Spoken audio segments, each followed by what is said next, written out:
The dust is settling in Syria.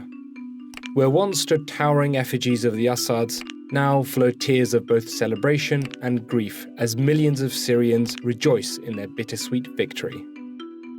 The war to topple Syria's former Baath regime lasted 13 years, but the repression and state terror had a much longer history. In the 61-year rule of the Assad regime, hundreds of thousands suffered so that a loyal few could maintain their iron grip on the country. People used just to disappear. And every family in Syria, every person in Syria has a relative or a friend, or they know someone who knows people who were forced disappeared.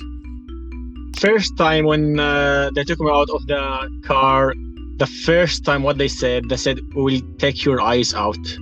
And they meant it, actually. I felt that they meant it. When I was in Syria prison, I met my cousin there. My cousin was detained. I never knew that before. And then just after a few days, they killed him when I was in Syria prison. The regime's victims are estimated to number in the hundreds of thousands, trapped in an institutionalized hellscape aimed at dehumanizing and smothering even the slightest murmur of dissent. A comprehensive intelligence network was set up by Hafez Assad starting in 1971, modeled after the Soviet Union and the East German Ministry for State Security, known as the Stasi. The civilian and military intelligence apparatus comprised of four branches: the general, political, military, and Air Force intelligence directorates.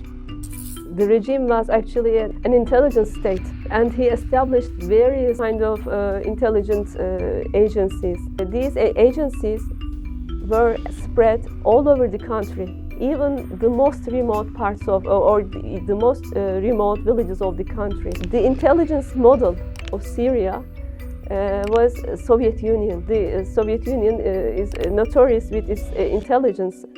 So he takes Soviet as a model, even imported mechanisms and means of control and repression.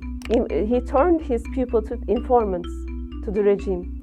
And this process began even in the primary school. So students, shopkeepers, neighbors, everybody can be an informant of the intelligence agencies. So about informants, it was pretty common. Syria was a kingdom of fear.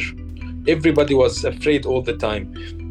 Forget about talking even with your family. People don't talk against Assad regime.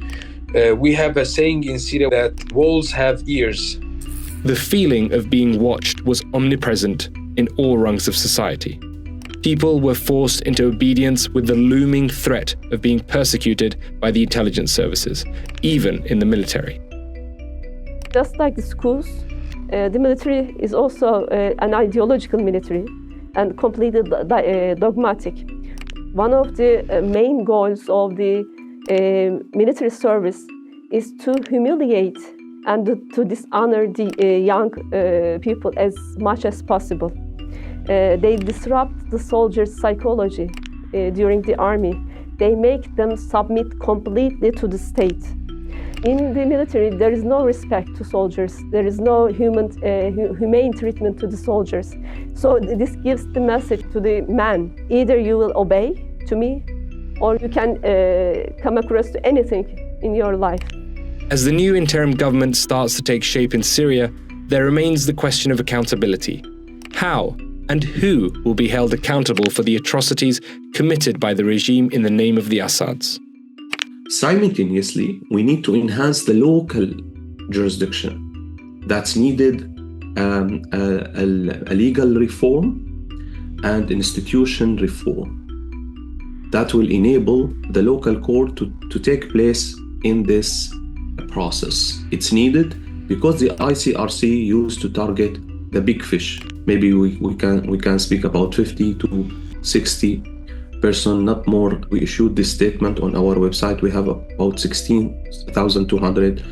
The victims actually needed, first of all, they need a moral, and they need also to hear from the new authorities that accountability should be not neglected.